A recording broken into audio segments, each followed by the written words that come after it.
अस्सलाम वालेकुम स्टूडेंट्स। आज हम नया टॉपिक शुरू करेंगे, that is the chemical mediators in acute inflammation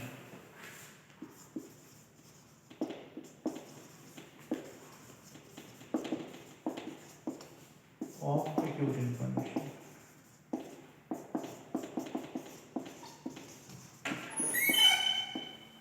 Basically, as I told you earlier, that the acute inflammation is the rapid response of the body to any injurious agent. Basically, this rapid response could not be possible if there is no chemicals involved in it. Basically, this whole process is basically controlled by the chemical mediators, which help in all the steps, which ultimately leads to the completion of the acute inflammation.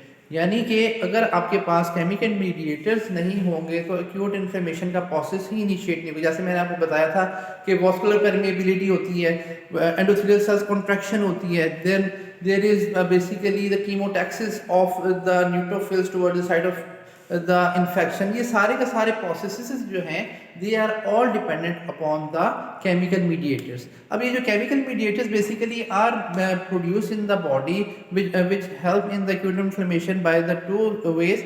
One are the cell mediated, cell derived, and the second one is the plasma derived. Clear? Cell derived means कि वो chemical mediators which are produced by the cells, different cells of the body, और the second one is the plasma derived which are circulating in the plasma in an inactive form. Inactive form के अंदर plasma में circulate हर कर रहे होते हैं, लेकिन जैसे ही कोई इन्फेक्शन आती है, जैसे ही कोई स्टिमुलस आता है, they are activated to the active form. और cell derived, these are the cells which are producing the chemical mediators all the time. Cell derived chemical mediators basically वो सेल्स जो हैं हर वक्त बना रहे हैं उन मीडिएटर्स को, और जब जरूरत पड़ती है वो रिलीज करते हैं. They help in the acute inflammation. Clear? तो plasma derived, mainly plasma derived chemical mediators हैं, they are produced in the liver and then are secreted into the plasma, into the blood in an inactive form, and once there is a stimulus it got activated, and after activation basically it helps in the acute inflammation. Clear? तो cell derived और plasma derived कौन कौन से cells हैं, what cells basically help in the formation of these chemical mediators. इसमें बहुत सारे cells हैं. Clear? कुछ cells हैं which are part of the blood cells. Clear? Some are the mesenchymal cells, जो बहुत important cells हैं which produces these chemical mediators. इसके अंदर आपके पास WBC सारे, जिसके अंदर न्यूट्रोफिल्स भी हैं, न्यूट्रोफिल्स, बेसोफिल्स, मैक्रोफेजेस या मोनोसाइट्स. ठीक है, ये इंपॉर्टेंट सेल्स हैं जो कि WBCs के अंदर से हैं. इसी की तरह platelets are very important. They produces a lot of chemical mediators which help in the acute inflammation. इसी तरीके से अगर आप देखो तो आपके पास जो मेसेंकाइमल सेल्स हैं, जिसमें बहुत important endothelial cells, mast cells. Clear? इसी तरीके से epithelial cells, even the epithelial cells also produces the some of the chemical mediators which help in the different acute inflammatory response जो जनरेट करते हैं. तो ये इंपॉर्टेंट सेल्स हैं जो कि आपके पास मुख्तलिफ तरह के chemical mediators, they secret the chemical mediators which are included in the cell derived chemical mediators, and then these chemical mediators ultimately controlling all the processes. सारे के सारे जो प्रोसेस हो रहे हैं acute inflammation के अंदर, जो आपको मैं पढ़ा चुका हूँ, right from the capillary permeability जो increase हुई और ultimately death of the bacteria by the release of the different chemical mediators, उसकी वजह से अल्टीमेटली आपके पास क्या हुआ, ये सारे के सारे प्रोसेसेस जो हैं they are controlled by the chemical mediators. अच्छा, वो कौन कौन से केमिकल मीडिएटर्स हैं जो कि सीक्रेट करते हैं और फिर वो केमिकल मीडिएटर्स मुख्तलिफ अपने फंक्शन परफॉर्म करते हैं, वो हम एक एक करके बताएंगे. उससे पहले मैं आपको बता दूं कि प्लाज्मा में से जो इंपॉर्टेंट केमिकल मीडिएटर्स जो प्रोड्यूस होते हैं, जो कि एक्यूट इन्फ्लेमेशन के अंदर हेल्प करते हैं, they are the complement system, and the kinase system. The product of the kinin is the bradykinin, or the important complement factors which help in the acute inflammation are the C3A, C4A, C5A. They all help in the different steps, different processes which ultimately leads to the culmination of the acute inflammation.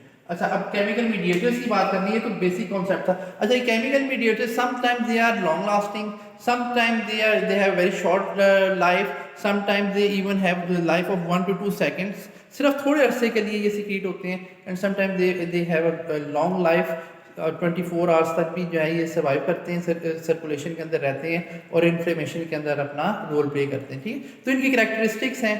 ठीक है, sometime a single chemical mediator can be produced by the lot of cells. एक chemical mediator जो है आपके पास multiple cell से भी produce हो सकता है, और इट ऑल्सो कि एक केमिकल मीडिएटर सिर्फ और सिर्फ एक ही सेल से प्रोड्यूस होता है। ये मुख्तलिफ केमिकल मीडिएटर्स एक सेल से प्रोड्यूस हो सकते हैं, और ये भी पॉसिबिलिटी है कि सिर्फ एक सेल एक ही केमिकल मीडिएटर को प्रोड्यूस कर रहा है, उसके अलावा और कोई सेल भी बॉडी के अंदर केमिकल मीडिएटर को प्रोड्यूस नहीं कर रहा। तो ये कैरेक्टरिस्टिक्स हैं जो कि अल्टीमेटली एक्यूट इन्फ्लेमेशन के कंट्रोल करती हैं और उसको जो है अल्टीमेटली उसको अपने टारगेट तक लेके जाती हैं। अच्छा, कौन कौन से इंपॉर्टेंट केमिकल मीडिएटर्स हैं अगर हम बात करें, सबसे इंपॉर्टेंट जो है आपके पास leukotrienes, histamine very important, prostaglandin,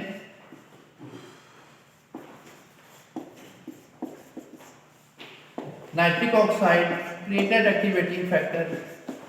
Then there are very important chemicals which are interleukin-1 tissue necrosis factor. Clear? अगर हम पहली बात करें तो हिस्टामिन क्या करता है? Histamine is produced by the mast cell. This mast cell also produced by the basophil, and some of the histamine is also produced by the platelets. तो हिस्टामिन बेसिकली क्या करता है? It increases the vascular permeability को बढ़ाता है, clear, और vascular permeability को बढ़ाता है और स्मूथ मसल्स की कॉन्ट्रैक्शन को कॉज करता है। अल्टीमेटली इससे क्या होता है? The blood flow towards the side of infection, inflammation is increase. ठीक है, तो ये इंपॉर्टेंट सेल्स हैं जो कि आपके पास जो है इस हिस्टामिन को प्रोड्यूस करते हैं। इसी तरीके से अगर प्रोस्टाग्लैंडिन को देखो तो ये मास्ट सेल्स और बेसोफिल से प्रोड्यूस होता है, और ये भी बेसिकली क्या करता है? It also increases the vascular permeability and also it helps in the endothelial activation. क्योंकि मैंने आपको पढ़ाया था पिछले लेक्चर्स में कि एंडोथेलियल की एक्टिवेशन वेरी इंपॉर्टेंट है, so that the neutrophils got stick with the endothelial surface, and endothelial cells activate होंगे तो न्यूट्रोफिल्स जाके वहाँ पे अटैच होंगे, और ultimately through the process of emigration it exit the vessel and then reach to the site of the infection. Clear? तो endothelial की activation में भी जो है आपके पास प्रोस्टाग्लैंडिन हेल्प करता है। Leukotriene basically are produced by the neutrophils, clear, and also it is produced by the activated macrophage. वो क्या करता है leukotrienes? Basically it helps in the chemotaxis of the WBC or the neutrophils towards the site of infection. It also helps in the killing of the bacteria. Leukotrienes वहाँ पे जाके काम करते हैं, clear, at the site of the infection. Nitric oxide basically it helps in the relaxation of the smooth muscles. Smooth muscle को relax करता है, blood का flow बढ़ता है. It also has a very important role in the killing of the bacteria. Bacteria की जो killing हो रही होती है जब ultimately neutrophil when it reaches to the site of the infection, ठीक है, न्यूट्रोफिल के साथ मिल के कहाँ से प्रोड्यूस हुआ ये nitric oxide? It is produced by the endothelial cell. ये बात याद रखो, it is produced by the endothelial cells, ठीक है, and these endothelial cells then send it to the site of the infection, और वहाँ पे जाके जहाँ पे बैक्टीरिया मौजूद है it kills the bacteria at that site, ठीक है, और अल्टीमेटली ये अपना इस तरह से रोल प्ले करता है। प्लेटलेट एक्टिवेटिंग फैक्टर PAF इसको कहते हैं। Platelet activating factor is produced by the platelets. It helps in to increase the vascular permeability. It also helps in basically the chemotaxis of the neutrophils towards the site of infection, and also it helps in the ultimate repair of the tissue after the killing of the bacteria. Clear? Tissue necrosis factor and interleukin-1. Tissue necrosis factor, interleukin-1. Yeah, it is. These are very important chemical mediators produced in the body. ये basically endothelial cells से भी produce होते हैं. They are also produced from the platelets as well. and the activated macrophages also produces these chemical mediators, और ये chemical mediators जो है multiple function perform करते हैं बॉडी के अंदर। जो आपके पास फीवर प्रोड्यूस होता है वो इन्हीं की वजह से होता है। फीवर प्रोड्यूस होता है तो अल्टीमेटली हमें पता चलता है कि कहीं पे किसी टिश्यू में कोई प्रॉब्लम है। Fever, vasodilatation, they also cause the vasodilatation. They also activates the pain receptors on the skin, clear, and the vasodilatation. These all ultimately leads to the clearing of the bacteria at the site of the infection, clear. अच्छा, इसके साथ साथ आपके पास there are different type of the chemokines which are also produced by the neutrophils which help in the killing of the bacteria. तो ये chemical mediators जो है cell derived हैं, ये सारे फंक्शन जो आपको मैं पढ़ा चुका हूँ एक्यूट इन्फ्लेमेशन के, वो इन्हीं के कंट्रोल में होते हैं। यही उनको मैनेज करते हैं, यही उसको आगे लेकर चलते हैं, और ultimately they help in the resolving of the acute inflammation. ये नाउ द प्लाज्मा डिराइव्ड जिसका मैंने आपको बताया कि दो इम्पोर्टेंट आपके पास केमिकल मीडिएटर्स के ग्रुप्स हैं। One is the complement system. These are produced in the liver in an inactive form, and once there is some infection or the killing of the bacteria, the killing of any cell, जब cell की अपनी death होती है, they also produces some chemicals which products the different type of the cellular products which activates these cells, and which by the activation of the cells the different chemical mediators produces, तो उसकी वजह से फिर आपके पास inflammatory response generate होगा। ये ज़रूरी नहीं है कि बॉडी के अंदर सिर्फ और सिर्फ कोई इन्फेक्शन आएगी तो ही एक्यूट इन्फ्लेमेटरी रिस्पॉन्स जनरेट होगा। सेल की किलिंग, सेल का डैमेज होना ultimately can also leads to the release of the activation of the cells which produces the chemical mediators. ठीक है, तो आपके पास कोई डेड सेल हो गया, उसके डेड प्रोडक्ट्स निकलेंगे, कोई बैक्टीरिया है, इसके बैक्टीरियल प्रोडक्ट्स निकलेंगे which activates all this cell which produces the chemical mediators, and all the steps of the acute inflammation are controlled by those cells. इसी तरीके से अगर आप देखो कॉम्प्लीमेंट के अंदर जो है C3A, C4A, C5A, they help in the chemotaxis and also they help in the killing of the bacteria, especially the product the C3A, 4A, 5A product जो कि कॉम्प्लीमेंट जो है किलिंग प्रोडक्ट बनता है ultimately, that helps the killing of the bacteria, direct attacks the bacteria and kills the bacteria. Clear? C3A तो खास तौर पर C5A they help in the chemotaxis. Chemotaxis क्या है? The movement of the neutrophils from the after it exit from the vessel to the point of the infection. वहाँ पे जो अब जाना है, obviously ये प्रोसेस जो है इसको कैसे पता चलेगा कि जहाँ कहाँ पे इन्फेक्शन मौजूद है? तो there is basically the complement factors and different mediators which help the neutrophil to reach at that site. वो उनको सेंस करता हुआ चला जाता है और अल्टीमेटली उस जगह पे पहुंच जाता है जहाँ पे वो बैक्टीरिया मौजूद होता है। क्लियर? तो they help in that. Bradykinin basically kinin is also produce in the liver and produce and secreted in the liver in inactive form. जो काइनिन की फॉर्म है तो it is converted to bradykinin, and this bradykinin help in basically the contraction of the smooth muscles of the vessels. Also it vasodilate the vessels, increase the permeability of the vessels, and this bradykinin also activates the pain receptors of that side, जिसकी वजह से हम alert हो जाते हैं कि something is going wrong in the body, and ultimately we try to resolve that problem. ठीक है, by alerting.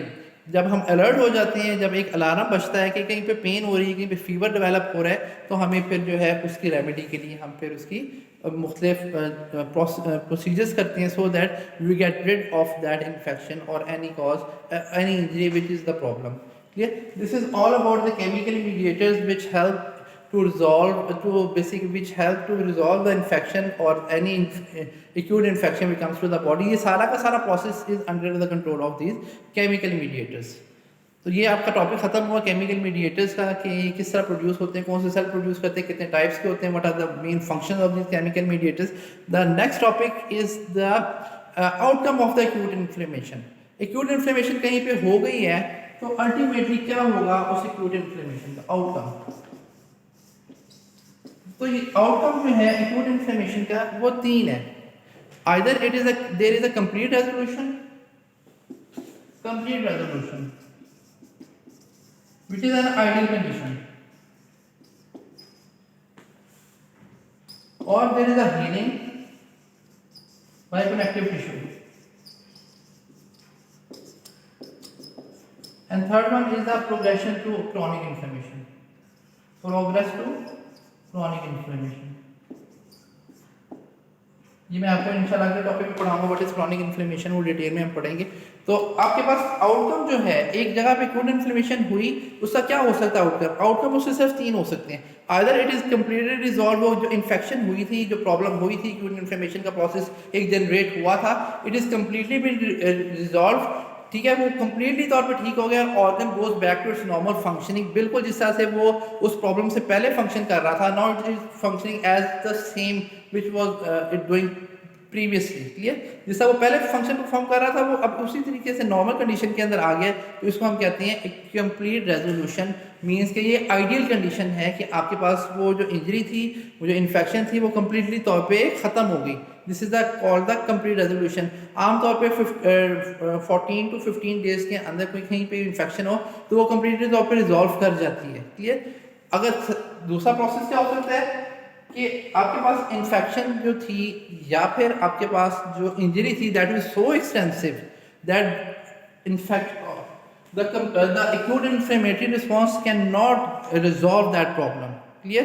वो इतनी एक्सटेंसिव थी कि उसको रिजॉल्व नहीं कर सके, और जिसकी वजह से क्या हुआ, ultimately the connective tissue cell, mainly the fibroblast, come into the play and they basically help to repair the damage tissue.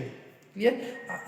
Mostly this process occurs on those cells which has the minimal ability to divide, stable cells, clear, or the permanent cells, जो कि sales की classification है, liable cells हैं या continuously dividing cells हैं। Clear? Then the second are stable cell and the third are the permanent cell. Permanent cell जो divide नहीं करते। अब एक सेल डिवाइड नहीं करता और उसकी डेथ हो गई है, तो अल्टीमेटली क्या होगा कि that open space has to be replaced by something. तो वो किससे रिप्लेस होती है? By the connective tissue fibroblast. वहाँ पे जाते हैं, फाइबर्स प्रोड्यूस करते हैं, ताकि वो जो ओपन स्पेस आ गई उस डेड एरिया के अंदर वो फिल हो सके। तो that is the healing bye the connective tissue.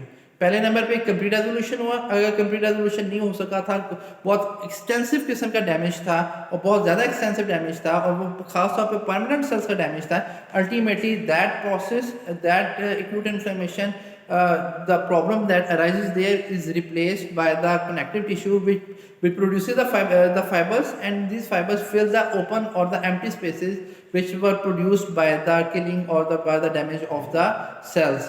Now the third one is the progression to the chronic inflammation. Chronic inflammation हम अगले टॉपिक में डिटेल में पढ़ेंगे। It is a big topic कि chronic inflammation ultimately after 2 to 3 weeks, if the acute infection or acute inflammation is not able to be resolved completely, and the extensive and the damage was not very extensive, ठीक है, then ultimately the acute inflammation is converted into the chronic inflammation। वो एक different तरह की inflammation है, जिसके अंदर आपके पास the major role is played by the macrophages as well as the fibroblasts। macrophages जो है वो chronic response जनरेट करते हैं। क्लियर? और जो फाइब्रोब्लास्ट हैं वो फाइबर प्रोड्यूस करते हैं, और ultimately that acute inflammation is converted into the chronic inflammation. वो क्यों क्रोनिक इन्फ्लेमेशन हो जाती है? Because the bacteria is so strong that body is unable to kill that. Like we take example of the hepatitis C virus. Slow damage करता है, लेकिन body के अंदर मौजूद रहता है। After 2 years 3 years it does it damages the liver so that कि अब वो लिवर के अंदर जो है फाइब्रोसिस होना शुरू हुई, जिसको हम सिरोसिस कहते हैं। एक्यूट इन्फ्लेमेशन शुरू में आई थी, लेकिन it was unable to get rid of that infection. तो अल्टीमेटली 2-3 हफ्ते के बाद क्रॉनिक इन्फ्लेमेटरी रिस्पॉन्स जनरेट होना शुरू हुआ, और वो इतना स्लो था और इतना स्ट्रॉन्ग था, the body is unable to cope that infection, and ultimately that virus starts damaging the different hepatocytes of the liver, and that damaged livers are replaced by the fibers which are the fibrosis of the liver, जिसको हम आम जबान में cirrhosis of the liver भी कहते हैं। Clear? तो ये प्रोग्रेस हुआ from the acute inflammatory response to the chronic inflammatory response after some days, 2 to 3 weeks। कुछ कंडीशन ऐसी भी होती हैं where the acute and the chronic response is going on simultaneously। एक ही जगह पे दोनों रिस्पॉन्स हो रहे होते हैं। The example being the ulcer of the stomach, peptic ulcer.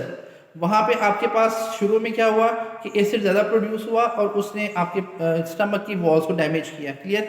अब जब स्टमक की वॉल को डैमेज किया 12 से 13 14 दिन तक 2 हफ्ते तक the neutrophils go there, they try to resolve the problem and they try to kill to repair the area, but it is unable because acid लगातार प्रोड्यूस हो रहा था। तो नीचे क्या होना शुरू हो गया, फाइब्रोब्लास्ट बनना शुरू हो गया। जब फाइब्रोब्लास्ट बने अल्टीमेटली उन्होंने कवरिंग कर दी, लेकिन दोबारा से एसिड प्रोड्यूस हुआ, उन्होंने दोबारा से क्या किया और उस वॉल को जो कि रिपेयर हुए थे उसको दोबारा डैमेज किया, तो दोबारा एक्यूट रिस्पॉन्स जनरेट हो, नीचे क्रॉनिक चल रहा है ऊपर एक्यूट चल रहा है। तो sometimes it happens in the body कि दोनों एक्यूट और chronic response they go on side by side and simultaneously, दोनों के दोनों प्रोसेस बॉडी के अंदर हो रहे होते हैं। क्लियर। नेक्स्ट टॉपिक में इंशाल्लाह we will discuss the chronic inflammation, what is chronic inflammation, what are the important type of chronic inflammation and also what are the different cells which mediate the chronic inflammation and what is the outcome of the chronic inflammation, हम इंशाल्लाह वो next topic में discuss करेंगे। If you have any question regarding this topic you can ask me on the Facebook page or through my mobile number, तो आप मुझसे कभी भी डिस्कस कर सकते हो इस टॉपिक को। और अगर आपको समझ नहीं आती तो आप काइंडली जो है क्वेश्चन पूछा करो ताकि आपका ये टॉपिक साथ साथ कवर होता रहे और तैयार होता रहे। Thank you very much.